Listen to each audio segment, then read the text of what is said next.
Subhanalladzi asra bi'abdihi, Maha suci Allah yang telah memberangkatkan di malam hari terhadap hambanya, minal masjidil harami ilal masjidil aqsa, dari Masjidil ke Masjidil Aqsa, allazi barakna haulahu linuriyahu min ayatina innahu huwas samiul alim. Mereka bertanyakan, bi'ad ini siapa? Tidak disebutkan Nabi Muhammadnya kok. Bismillahirrahmanirrahim. Assalamualaikum warahmatullahi wabarakatuh. Sahabat Buya Sakuloper dimanapun berada, selamat datang di channel Kang Darman. Assalamualaikum warahmatullahi wabarakatuh. Waalaikumsalam warahmatullahi wabarakatuh. Bismillah tawakkaltu 'alallah la haula wala quwata illa billah. Asyhadu an la ilaha illallah wa asyhadu anna Muhammadar Rasulullah. Allahumma shalli ala sayyidina Muhammadin wa ala alihi wa sahabatihi ajmain, amma ba'd. Berbicara tentang Isra Mi'raj ini menjadi masalah besar sebetulnya. Tapi saya rasanya agak tenang ya, karena kita bicara dengan Profesor Dr. Thomas Jamaluddin, ya, seorang ahli di bidang kosmologi dan astronomi. Memang peristiwa Isra Mi'raj ini telah menimbulkan kegaduhan besar di kalangan umat Islam, antara pro dan kontra, antara yang percaya dan tidak percaya. Yang tidak percaya juga terdapat kino-kino, yang percaya pun terdapat kino-kino juga. Semua umat Islam yang percaya iya, tetapi juga beda percayanya. Seperti Mu'tazilah percaya, tapi mereka mengatakan itu perjalanan ruhani, bukan jasadi. Lalu ahli sunnah wal jamaah yang mendukung perjalanan jasad itu dengan dalil, yaitu subhanalladzi asra bi'abdihi, ya, Maha suci Allah yang telah memberangkatkan di malam hari terhadap hambanya. Kalau abdul itu kan physically, jasadnya itu. Tetapi juga timbul persoalan lagi, bi'abdi ini siapa? Tidak disebutkan di dalam Al-Quran. Siapa? Nabi Muhammad itu bukan yang diberangkatkan itu. Nah, lalu kemudian di dalam surat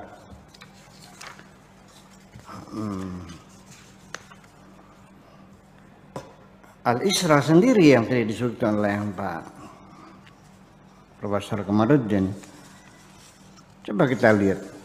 Subhanalladzi asra bi'abdihi, Maha suci Allah yang telah memberangkatkan di malam hari terhadap hambanya, minal masjidil harami ilal masjidil aqsa, dari Masjidil ke Masjidil Aqsa, allazi barakna haulahu linuriyahu min ayatina innahu huwas samiul alim. Mereka bertanyakan, bi'ad ini siapa? Tidak disebutkan Nabi Muhammadnya kok. Tetapi langsung setelah itu ayat yang keduanya, wa ataina Musal kitaba, bukan Muhammad, Nabi Musa. Yang ini Nabi Muhammad Musa, ini bermasalah. Jadi ini bersekali. Ya. Kemudian dua peristiwa Isra dan Mi'raj. Isra itu terjadi pada tahun kedua ba'dal bi'tsah, ay ba'da bi'tsatihi rasulan.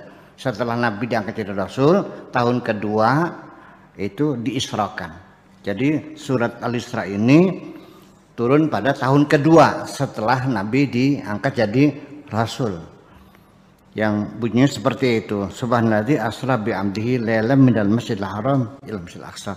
Adapun Mi'raj ini peristiwa yang berbeda, terjadinya pada abad ke-11, tahun ke-11 atau 12 setelah diutus Nabi. Jadi bedanya berapa tahun? 9 tahun ya? 9 tahun bedanya. Dan suratnya An-Najm ini. Ya, ini adalah kisah Mi'raj. Dua peristiwa yang terjadi pada beda waktu 9 tahun lalu digabung menjadi satu, Isra dan Mi'raj. Ini juga menjadi masalah juga. Ini kita cerita kegaduhan-kegaduhan setelah terjadi itu. Kemudian Yang dipertanyakan lagi, orang menganggap bahwa Isra ini sebagai suatu mukjizat. Mari kita bicara tentang mukjizat. Salah satu faktor yang sangat paling substantif dalam menentukan kemukjizatan adalah kejadian yang di luar nalar manusia, di luar kebiasaan, melanggar hukum alam yang umumnya terjadi. Dan yang kedua adalah ada saksi, eyewitness, ada saksinya. Nabi Isa bisa menyembuhkan orang buta asli, diusap bisa melihat lagi. Banyak yang melihat. Nabi Musa memukul orang mati dengan pahanya sapi, lalu dia bisa bangkit lagi. Saksinya banyak. Nabi Yusuf juga sama. Bertanya kepada bayi yang baru lahir, siapa yang bersalah, aku atau Zulekha? Si bayi mengatakan, kalau baju Yusuf yang sobek depannya berarti Yusuf yang salah, Zulekha yang benar. Tapi kalau yang sobek baju belakangnya berarti Yusuf benar, Zulekha yang salah. Itu ngomong di depan orang banyak. Nabi Musa juga sama, memukul lautan terbelah menjadi dua, umatnya melihatnya. Nah, sekarang ketika Nabi Isra dan Mi'raj, ada yang nganter enggak? Lalu pulangnya ada yang jemput enggak? Enggak. Malah dia tinggal di saudaranya, saudara perempuan, anak pamannya itu, Ummu Kalsum ya, kalau nggak salah namanya itu. Dia nginep di rumah saya pagi hari, terus dia cerita. Nah kalau dia cerita, kita tidak melihatnya, dari mana kita menyebutnya sebagai mukjizat? Ini Haji Fuad cerita, dia barusan dari Jakarta tadi jam 8 lebih 20 menit dari sini. Dia cerita kok. Ya. Nah itu, jadi nggak ada saksi matanya, eyewitnessnya nggak ada. Apakah itu kita sebut mukjizat atau tidak? Pertanyaan. Kemudian Masjidil Haram dan Masjidil Aqsa pada tahun kedua setelah hijrah. Siapa yang kapan dinobatkan atau namanya konsensus ya atau konvensi bahwa Ka'bah itu tempatnya berhala itu disebut Masjidil Haram itu kapan sebetulnya? Dan siapa yang berhak, otoritas yang memberi nyebutnya dia di Masjidil Haram? Apakah waktu itu sudah jadi masjid? Belum. Kemudian Masjidil Aqsa, apa sudah jadi masjid? Belum. Baru jadi masjid itu setelah ditaklukkan oleh Umar. Lalu dibangun masjid itu. Waktu Nabi belum ada masjid. Belum ada orang yang menyebutkannya itu sinagog Nabi Sulaiman, tempat ibadahnya orang Yahudi kan namanya sinagog ya, tempat ibadahnya. Nah, Mekah Ka'bah itu tempat sembahyangnya, tempat ibadahnya penyembah berhala. Di sekitarnya ada 480 berhala di sekitar Ka'bah itu, dan belum ada orang sholat di situ, dan itu belum sebagai masjid. Ada juga Allah sebagai musola, ya kan, sebagai musola dalam Al-Quran pada zaman Nabi Ibrahim dulu kan. Nah, karena zaman dahulu kala malah justru dalam Al-Quran diinformasikan inna awwal baiti wuda linnasi lalladzi bi Bakkah. Awal rumah Tuhan dibuat itu adalah di Bakkah. Di mana Bakkah itu adalah Mekah. Apakah Bakkah itu Mekah atau ini juga perlu kajian antropologi juga. Masih banyak sekali persoalan-persoalan yang kita bicarakan. Kemudian sampai sholatnya saja sampai sekarang tidak ada yang sama. Dari mulai takbir sampai tahiyat, dari mulai ada yang sedekap, ada yang tidak, ada yang baca Fatihah, ada yang tidak, yang baca Fatihah ada yang baca basmalah, ada yang tidak. Ada yang kun, ada yang tidak, ada yang menunjuk ke digoyang-goyang, ada yang tidak. Semuanya berbeda. Jujur saja Nabi Muhammad sholatnya seperti apa? Hadisnya mengatakan hanya sallu kama ra'aitumuni usolli, sholatlah seperti aku sholat. Lalu bagaimana sholatnya? Kita tidak mendapatkan informasi yang pasti bahwa Nabi sholatnya seperti ini.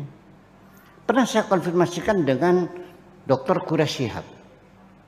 Saya bilang, Pak Quraish Shihab, kita ini sholat bermacam-macam. Yang benar mana? Kunut atau tidak? Baca Fatihah atau tidak? Baca Fatihahnya pakai basmalah atau tidak? Sedekap atau selonjor tangannya?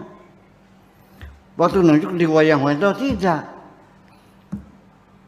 Semua mengatakan Rasul begini. Yang sedekap mengatakan Rasul sedekap, yang tidak sedekap mengatakan Rasul tidak sedekap. Yang bilang kunut sunut Rasul kunut, yang bilang mengatakan tidak kunut ya Rasul tidak kunut. Bahkan saling bidah-membidahkan, di ujungnya saling menuduh masuk neraka.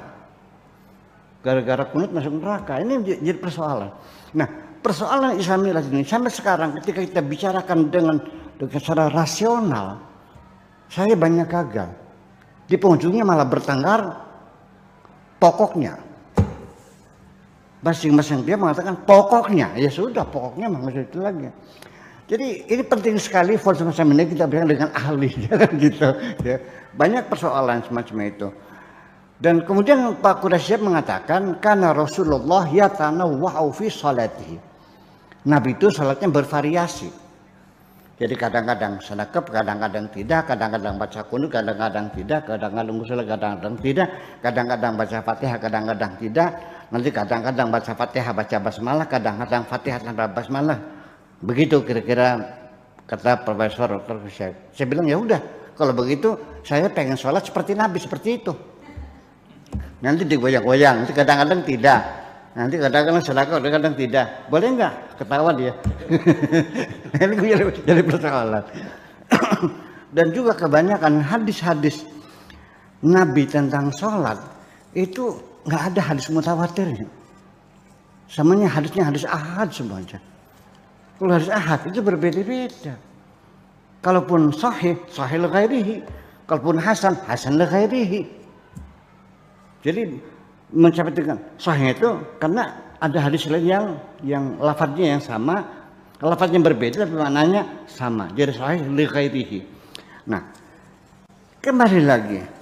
Kemudian kita menemukan persoalan alam semesta ini 1 sampai 2 triliun galaksi ya, di seluruh alam semesta ini yang dapat diamati. Kemudian juga ada 51 galaksi ya, dalam grup lokal gitu informasi. Itu ada 100.000 galaksi yang terdapat dalam super gugus Virgo. Kemudian pada tahun 1980 ini Lions Group ya, of Galaxies ini menyatakan ada 455 kelompok galaksi ya, dengan 3.933 anggota galaksi. Kemudian galaksi Zoo adalah sebuah proyek ya, yang bertujuan untuk membuat daftar yang lebih lengkap ya. Itu pada bulan Juli 2007 untuk mengklasifikasi lebih dari 1 juta gambar galaksi ya, dari Sloan Digital Sky Survey ya. Tetapi itu semuanya tanpa ada, tidak diberi nama ya, yang jelas masih pakai kode, pakai angka-angka saja semuanya itu. Kemudian galaksi-galaksi yang bisa teramati dengan mata telanjang ini banyak sekali, ada sekitar 17 lah, dari mulai galaksi Andromeda, galaksi mata hitam, galaksi Bode, ya, Cartwheel, ya, galaksi cerutu, galaksi komet, kosmos, redshift, kemudian objek dan sebagainya, sampai pada galaksi Bima Sakti yang kita miliki. Dan matahari yang tata surya kita ini adalah ada dalam galaksi Bima Sakti, yaitu Bima Sakti ya. Sebetulnya kalau di sana kan namanya The Milky Way, itu dari mitos Yunani, seorang ratu, seorang dewa lah gitu, dewi gitu, sedang tertidur. Ketika bangun ada bayi di sampingnya, dia sedang menyusu di dirinya. Dia bangun kaget, ini bayinya siapa? Enak aja terus ini nyuruh saya, dipaksa ditarik, dilemparkan, jatuh ke bumi. Itu ceritanya kan gitu. Lalu susunya berhamburan di angkasa ini dan bayinya jatuh. Itulah manusia yang pertama kali di dunia, turun di dunia. Dan itulah makanya galaksi kita disebutnya galaksi The Milky Way. Itu cerita, itu kira-kira begitu Pak Profesor. Nah, lalu kemudian di mana letaknya? Itu di tengah-tengah galaksi kita ini. Tidak di dekat pusat dan tidak bagian luaran. Dan matahari kita ini bintang sedang. Tidak besar juga tidak kecil. Cahayanya juga tidak terlalu terang, tidak terlalu redup. Dan dia punya planet yang mengelilinginya dari mulai Merkurius, Venus, Bumi, kemudian Mars, ya, Jupiter, Saturnus, Uranus, Neptunus dan sebagainya. Kalau bulan itu bukan planet tapi itu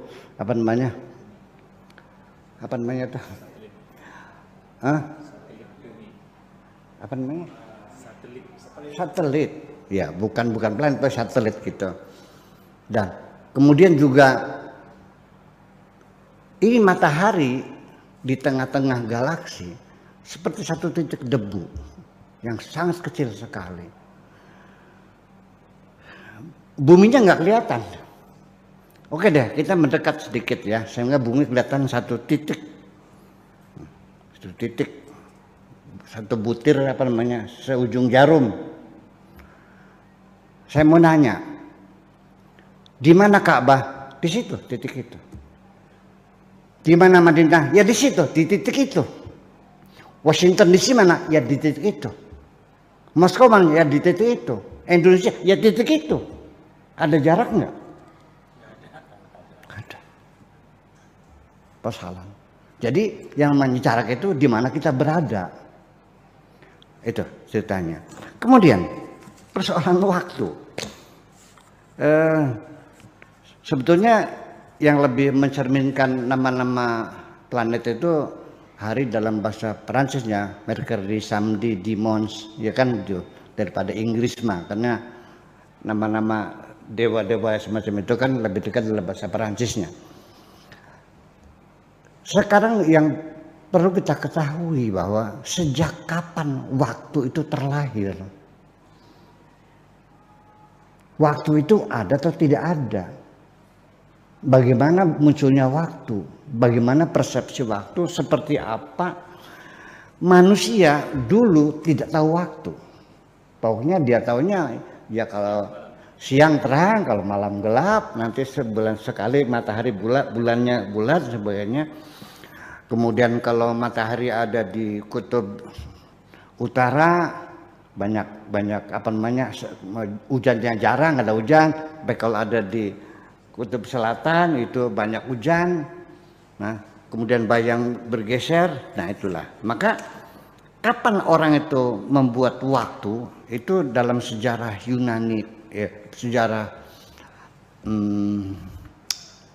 Mesir kuno. Itu mereka menentukan waktu itu dengan pakai tongkat ditancapkan tengah padang pasir. Nah, ini bayang-bayangnya ini menjadi ukuran waktu. Kalau bayang-bayangnya ini ke sebelah utara, berarti matahari ada di sebelah selatan, itu berarti musim dingin. Ya kan begitu. Kalau bayang-bayangnya ada di sebelah selatan, berarti matahari ada di sebelah utara, berarti musim panas. Kemudian bayang-bayang sendiri ketika lurus dengan tongkatnya matahari pas di atas itu namanya tengah hari dan seterusnya. Kemudian dengan menggunakan dengan pasir ya dibalik lagi gitu, sampai jam yang pakai apa namanya mekanik semacam ini. Nah, apakah lalu dari mana mereka membuat aturan 1 minggu 7 hari? Ya itu kan kata mereka. Saya di Jawa di sini Pak Profesor, kita menghitung 1 minggu itu tidak 7 hari kok 5 hari. Orang Cina menghitung waktu 1 minggu 12 hari. Di Swahili di mana? Di Afrika itu 1 minggu 4 hari. Kita kan 5 hari ya. Pohon wage, pohon pagi.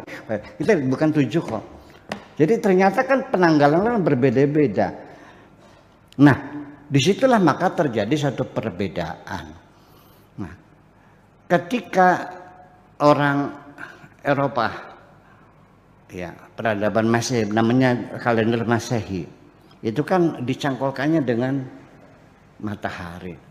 Orang Islam menyangkolkannya dengan bulan, namanya Qomariyah. Kalau ini Syamsiah, maka terjadi perbedaan hitungan. Bisa saja 100 tahun Qomariyah, tapi Syamsiahnya nggak sampai 100, paling 89 sekian. Karena bedanya adalah 11 hari setiap tahun itu.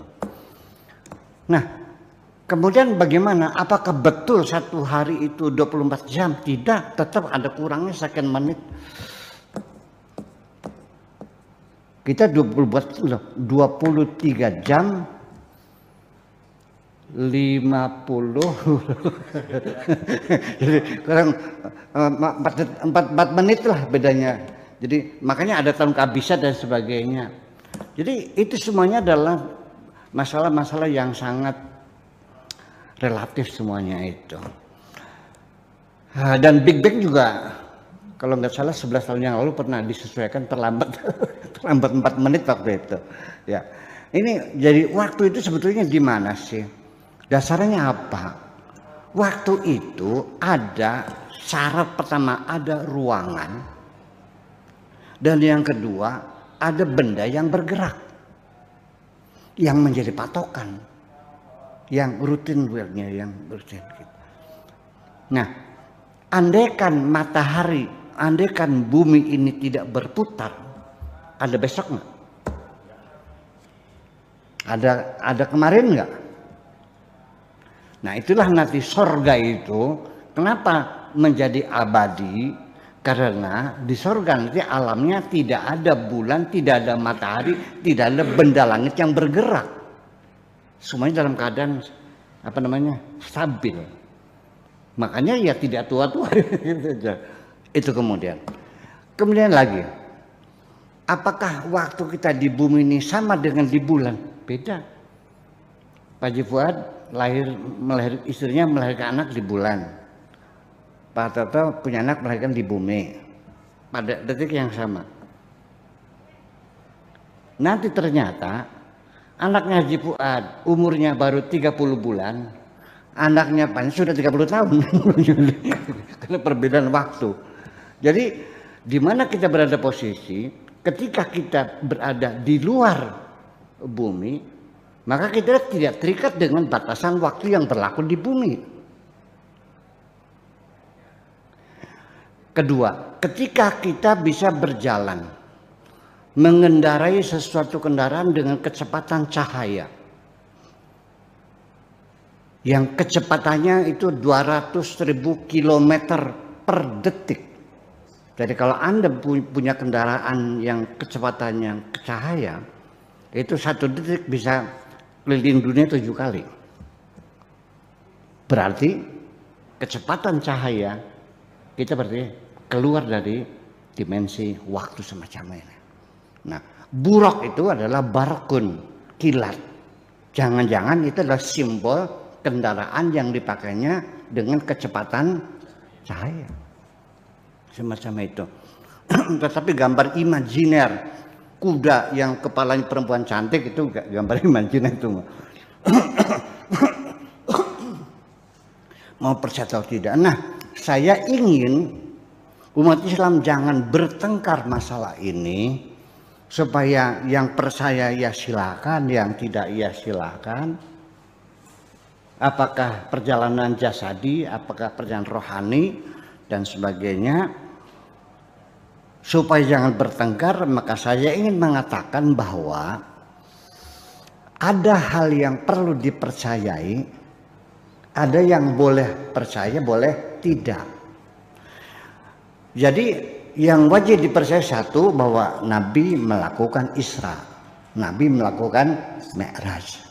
Lalu apa hasilnya? Hasilnya adalah sholat 5 waktu. Itu yang wajib dipercayai. Tetapi apakah 5 waktu itu setelah bargaining dengan Tuhan, tawar menawar, ataukah setelah dimarah-marahin Nabi Musa suruh minta kortingan kepada Tuhan sampai 9 kali, itu mah boleh percaya, boleh tidak. Karena tidak menjadi murtad kalau orang, karena apa yang diyakini, mana mungkin masa Nabi saya ditongor-tongor sama Nabi Musa suruh nganyang, memangnya Allah nggak tahu? Ya, masa Nur Nabi Musa pangkatnya tinggi mana sih Allah sama Nabi Musa? Jangan-jangan ini hegemoni Israel, bang Yahudi untuk merendahkan umat Islam. Nabinya aja bisa ditunjuk, nggak bakal mampu loh Muhammad. Aku aja umat seminggu sekali nggak sholat apa paling 50 kali sehari. Seneng nganyang dulu. Mana mungkin Nabi Muhammad menawar kepada Allah? Nabi Muhammad itu adalah orang yang sami'na wa ta'ana ghufranaka rabbana wa ilaikal masir. Nggak pernah berkeluh kesah, nggak pernah nawar kok. Nggak mungkin. Jadi kalau itu mana? Ya percaya silakan, tidak juga tidak apa. Yang penting dipercaya adalah sholat 5 waktu. Kiblatnya menghadap Ka'bah. Harus wudu dulu. 5 waktu itu terdiri dari Duhur, Asar, Maghrib, Isya, Subuh. Itu yang wajib dipercayai. Kemudian rokaatnya wajib dipercayai. Subuh 2 rakaat, Duhur 4 rakaat, Asar 4 rakaat, Maghrib 3 rakaat, Isya 4 rakaat, Subuh 2 rakaat. Itu yang wajib dipercayai. Adapun apa namanya bertemu dengan para nabi-nabi, kemudian sholat berjamaah, ini ada satu kritikan. Di langit ketiga itu dengan Nabi siapa ketemunya tuh? Nabi Zakaria ya. Itulah. Jadi beliau sholat di Masjid Aqsa dengan para nabi. Para nabi semuanya nih. Nah, ketika di langit ketiga, Jibril ngetok pintu, ya kan gitu. Ya kita nggak usah berimajinasi lah, nanti jadi makin jauh. Nanti langit ada pintunya, grendelnya segede apa? Iya kan? Ya itu. Nah, kemudian siapa kamu? Ana Jibril. Sama siapa?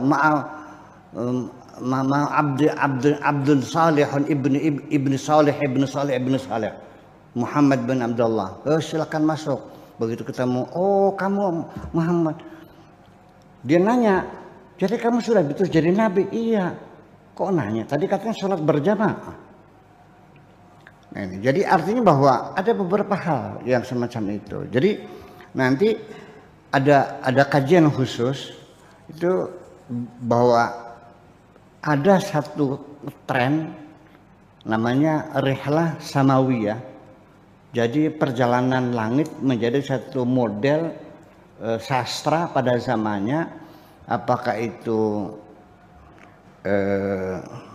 Risalatul Ghufran Abu Ala Al-Ma'ari juga ceritanya juga perjalanan langit. Kemudian Dante Alighieri juga itu pendiri pertama, peletak pertama bahasa Italia resminya, ya itu mencari kekasihnya Petris di langit ke-7, menembus dengan malaikat-malaikat yang bersayap-sayap, itu sama seperti misalnya sampai pada Flash Gordon terakhir kita lanjut itu. Nah itu apakah itu semacam itu? Cuman di kitab Bukhari itu sendiri bahwa kisah Isra Mi'raj itu adalah hikayat. Ya, hikayat itu artinya ya cerita gitu. Jadi artinya bagi saya tidak percaya nggak ada masalah, percaya juga nggak ada masalah, silakan saja. Yang penting Yang kita percaya Isra adalah benar, Mi'raj adalah benar, hasilnya sholat lima waktu. Apakah proses tawar menawar tepat langsung? Ya itu terserah. Jadi begini, Nabi Adam itu manusia pertama atau bukan? Terserah. Anda yakin ya silakan, tidak murtad, tidak kafir. Kalau Anda tidak yakin sebagai manusia pertama juga silakan, tidak murtad, tidak kafir. Yang penting Adam adalah Nabiullah. Nabi Adam makanya daging mentah atau daging matang? Kalau daging matang digoreng atau dibakar? Kalau dibakar kapan dia bisa menemukan apinya? Kalau digoreng pakai minyak apa? Minyak sawit apa? Dibikin di mana? Pabriknya di mana? Menjadi masalah. Kalau itu masalah peradaban, masalah antropologi, kajian-kajiannya. Jadi yang penting adalah Nabi. Ya kan begitu? Dan ditempatkan surga. Seperti itu saja. Nah ketika istri melahirkan yang bidani siapa? Ya kan begitu. Nah itu adalah hal yang jadi ada yang boleh dipercaya, ada yang harus percaya, ada yang boleh percaya juga boleh tidak. Supaya kita jangan bertengkar. Tolong umat Islam jangan saling mengkafir-kafirkan. Kalau beda kafir ini berarti bukan kita tidak percaya kepada Nabi. Yang kita ragukan apa betul Nabi mengatakan begitu, ya kan? Ya, seperti itu masalahnya. Jadi menghindari jangan sampai masalah Isra Mi'raj ini menjadi persoalan yang sangat sangat rawan lalu akhirnya menjadi pertengkaran. Karena bagaimana ini akibatnya sampai masjid saja beda kok. Saya nih pernah masuk berjamaah melotot semua matanya ini. Ya salah apa? Nggak usah disebutin masjidnya ya. Barangkali saya sendalnya nggak dilepas, enggak saya lepas. Barangkali saya nggak pakai topi, barangkali kancing terbuka, enggak. Pada melotot semua, seperti tidak suka. Saya pun keluar karena mereka bajunya putih semua, saya pakai batik. Ya. Ada lagi yang dicuci lagi. Sampai sholat saja beda satu dengan yang lain. Apakah seperti ini hasil Isra Mi'raj itu? Ini menjadi persoalan sesungguhnya. Mereka mengatakan Nabi begini, kayak sok tahu, kapan pernah ketemunya? Kita sama-sama tidak tahu. Ini juga katanya, mana yang benar bagaimana kita tidak tahu. Oleh karena itu, apapun yang kau yakini, kalau Anda yakinnya digoyang-goyang, silakan. Tapi jangan menyalahkan orang yang tidak goyang-goyang. Orang yang baca basmalah ya silakan, yang tidak langsung alhamdulillah yang nggak ada masalah. Itu sampai di Mekah saja dulu itu sholat itu ada 4 imamnya, mazhab Maliki, Syafi'i, Hanafi, Hambali 4. Baru setelah Wahabi menang, kepret itu bersatu, nggak ada begitu. Baru sampai sekarang satu. Jadi seperti itu persoalannya. Jadi apakah Isra Mi'raj ini seperti itu? Jadi artinya yang jadi persoalan sholat itu sendiri dikaitkan bukan dengan bulan, tetapi dengan matahari. Bulan puasa, mulai puasa pakai bulan, tapi buka puasa mulai imsaknya berdasarkan matahari digabungan. Ini dua-duanya semacam ini. Betul enggak? Iya. Ya kan begitu. Nah, oke, sekarang kembali. Ketika orang itu ada di luar planet bumi, kiblatnya kemana? Andai kan di sana. Nah, ini jadi persoalan. Jadi ini sesungguhnya bahwa kalau saya melihatnya Isra Mi'raj ini, sholat ini, ibadah sholat ini adalah ibadah yang bertujuan betul-betul ingin membangun komunikasi yang intensif antar umat Islam. Kita telah bangun satu persatuan dan akhirnya menjadi perpecahan. Jadi akhirnya persoalan dimensi waktu yang relatif semacam itu, maka tidak aneh bahwa ada yang lebih hebat lagi, Nabi Sulaiman bisa memindahkan istananya Balqis dari Sadul Ma'rib ke Ursalim Al-Quds. Bayangkan, itu kalau Isra kan sendirian. Ini mangga. batanya dicoplokin satu persatu, satu persatu, digotong ke sana, dibangun lagi, gitu. Dalam sekejap, ya. Begitu sudah selesai, diajak Balkisnya, ahadza arshuki, Balkis, apakah ini istanamu? Qala ka'annahu huwa, kayaknya ini, kayaknya. Oh tidak, ka'annas itu bukan kayaknya, yakin maknanya. Jadi ka'anna yufidu makna tahqiq, ya betul ini istana saya. Mana mungkin orang samar